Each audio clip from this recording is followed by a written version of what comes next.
'Di ba tama kaming mga DDS, ang mga galit kay Tatay Digong ay mga adik, I hate drugs talaga. Correct. Ngayon po natin nakikita na ito pong mga dilawan, ito po ang question 'no, nagkakagulo na po ang Pilipinas.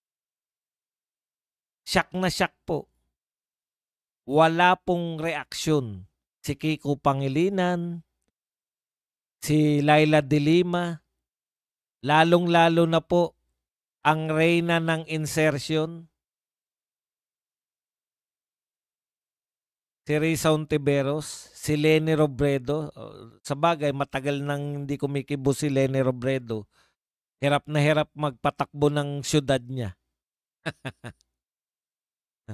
Si Shell Jokno, Laila de Lima, at saka si Tabi. Nakita ko nagrarally si Tabi. Sa kabila po ng malalawak, ang lalaki po ng mga problema, ang lalaki po ng bilyon-bilyon po ang mga pinag-uusapan ni Nakaw. Si Tabi po nagrarally ng anti-dynasty, political dynasty. Anti-political dynasty.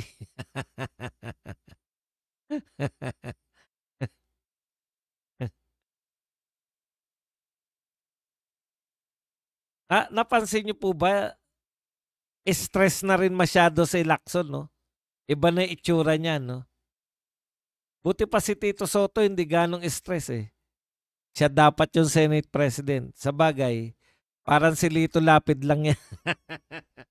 Paano ko ma-stress kung hindi mo naman naunawaan ang lahat ng nangyayari? Okay. Alam nyo, sa totoo lang, ngayon po natin napapatunayan sa kawalang kibo. Ito po kung ayaw man nila na pagbintangan si Marcos, si Martin Romualdez at si Saldico, hindi po nila tinutukoy ang mga yan eh. Sa nakawan, wala rin kayong reaksyon dito sa droga? Kayong mga dilawan? Talaga? Hindi kayo concerned na sa sinasabi ni Amy? Paano nga kung adik ang presidente ng Pilipinas? Wala kayong pakialam? Ang pakialam po kasi nila, no, eto po dito sila nakapokus eh. Huwag makabalik. Never again sa Duterte. Yun lang po. Kasi hodang nakawan na po. Maubos po ang pera ng mga mamamayan sa kananakaw ng gobyerno. Okay lang sa mga dilawan na to. Huwag lang makabalik yung mga Duterte. Kasi hodang adik ang Pangulo, okay lang sa kanila. Huwag lang makabalik yung mga Duterte. Sa ginagawa nyo pong pananahimik, hindi po kayo option. Nakikita po ng tao, nalalantad po ngayon na nananahimik kayo, na kayo ay kakampi. Kakampi kayo ng magnanakaw, kakampi kayo ng mga drogista, kakampi kayo ng drug lords. At sa patuloy po ninyo, sa totoo lang, ano po ang kinakaso nila kay Tatay Digong? War on drugs. Sa patuloy po ninyo na pagkundina sa mga Duterte dahil nagsagawa ng war on drugs, ngayon po nakikita ng mga tao na kayo ay pro-droga, pro-drug lords. Kayong mga dilawan, kakamping at mga makabayan black. Never pa namin kayong narinig na ayaw nyo sa droga. Never pa namin kayo narinig na I hate drugs. Never pa namin kayo narinig na magkukondak kayo ng war on drugs pag kayo nanalo.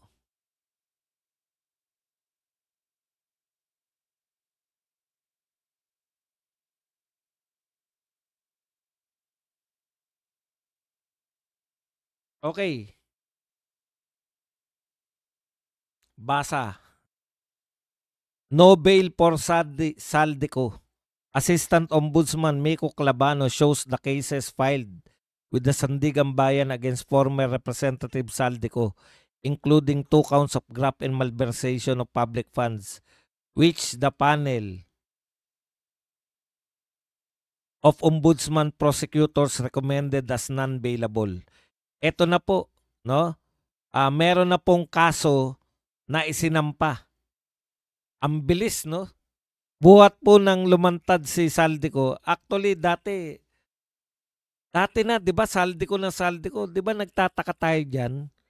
Sabi natin noon, para nyo po mapabalik si Saldico, sampahan nyo ng kaso.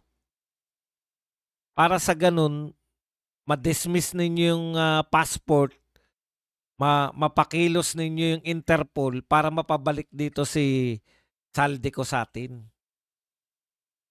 Hindi po nila ginagawa kasi ayaw nga nila magsalita si Saldico, ayaw nga nilang bumalik. 'Di ba sabi ni Saldico, pag bumalik ka rito, makukulong ka at papatira kita sa kulungan. 'Di ba? Yun yung sabi ni Saldico na banta sa kanya. Kaya ayaw bumalik dito. Okay lang sa kanila na hindi nasasampahan ng kaso. Pero nung nagsalita na si Saldico, agad-agad may kaso na. At saka dun kaagad tignan nyo po ang balak nilang sampahan nung una, lagi, yung mga taga Bulacan, di ba? Biglang Mindoro na ngayon. Kasi dun sa Mindoro si Saldico eh. Dun yung mga ano niya, yung Sunwest ba yun? Kaya agad-agad nagkaroon ng kaso si Saldico buhat nung nagbunyag siya. Yun lang pala eh.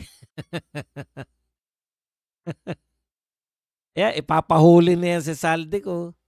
So yung takot ni Saldico, pwede rin namang ginawa to para magtago na si Saldico, di ba?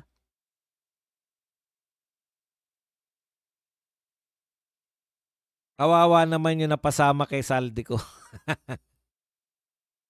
Ito po ang matindi reaction ni Tito Soto. I Miss Bombshell versus Bongbong could be the defining moment of her political career.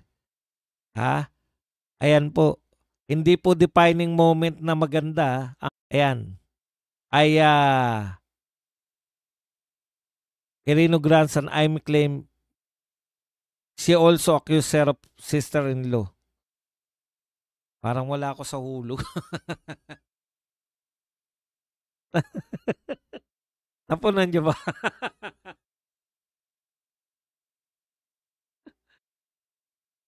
Kulang ako sa pagod, hindi ako napagod.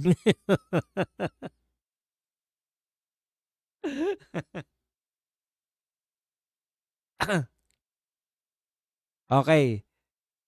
Ito na raw ang ikasisira ng kanyang political career.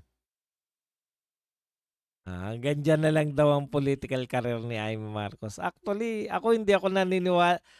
Totoo naman, pwede naman na politika talaga. Tapos totoo rin naman na ako sa tingin ko gustong iligtas ni Amy Marcos yung kanyang yung kanyang pamilya, no? Ayaw na niya uli na maipatapon sila sa ibang lugar. Dito nila gusto sa Pilipinas. Hindi man na sila manalo, doon lang sa Ilocos tsaka dito sa Leyte, okay na sila. Ayan, no? Ako, Bicol Representative Saldico, DPWH, 4B officials and SunWest. Ito po yung per set ng criminal cases.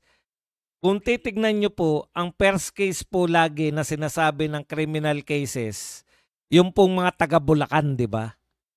Ngayon po, dahil sa nabago po yung kwento, umeksena po si Saldico, siya na po yung unang sinampahan ng kaso kasama yung DPWH Region 4B tsaka yung SunWest Board of Directors.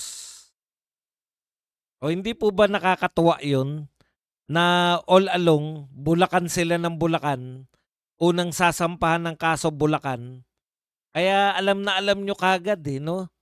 Na ito talaga gamit na gamit nila si Boying Remulla. Ito maganda yung sinabi ni Congressman Kiko Barsaga. Let the corrupt people fight each other. Correct. Corrupt yan. Magnanakaw yan si Saldico. Kinakanta niya yung mga kapwa niya magnanakaw. ng mga kinakanta niya bilang mga mastermind. Masaya po tayo, naglalantaran. Masaya nga tayo rito sa pamilya Marcos, naglalabasan sila ng baho, eh, 'di ba?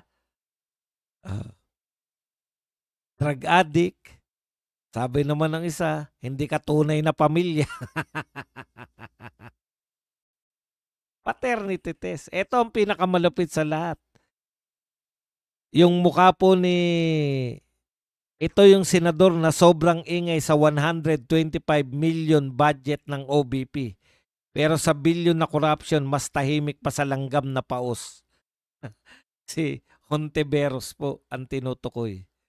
Ito pa po ang patawa sa lahat, no? Ah. Nung binanatan daw po ni Amy Marcos, si Lisa Araneta Marcos, yan na raw po yung final nail into the coffin of Sarah's political career. She shot her on her own leg. Ayan. Now the things are going to be drastic. The Dutertes will be decimated. The house Dutertes is going to be crumbled to dust. The house of Dutertes. Yan. O, dahil daw po sa ginawa nilang pagtira kay Lisa Marcos Araneta, ay binaon na po. Yan na raw yung huling pako sa kabaon ni BP Sara. Talaga. Kakaiba, no? Kakaiba talaga yung mga followers ni BBM, no? Sila tong halos madurog na. Si BP Sara yung sinasabi nilang ay nako. Talaga? Yun na ang huling pako sa kabaon ni BP Sara. Ang galing, no? Napakagaling.